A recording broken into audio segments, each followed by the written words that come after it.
Hai korang, untuk video kali ni Aziz nak tunjuk BBQ Stove daripada Hutan King. Kalau korang nak tahu apa yang korang akan dapat sekiranya korang beli BBQ Stove ni, korang tengok video ni sampai habis.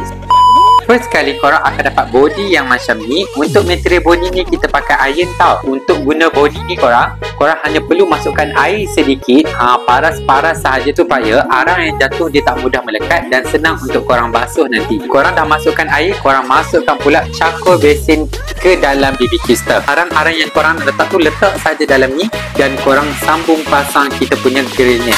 So mudah je kan untuk cara pemasangan BBQ Stove daripada Hutan King. Untuk material charcoal basin, grenade dan juga pemegang ni kita menggunakan material stainless steel. Untuk BBQ Stove ni mempunyai satu warna sahaja iaitu warna hitam, dan untuk dia punya berat korang jangan risau, hanya 0.09 kg sahaja. So kalau korang berminat cepat-cepat dapatkan dekat video ni sekarang, dan jangan lupa tekan button follow, like, share supaya dapat tengok video yang lebih menarik.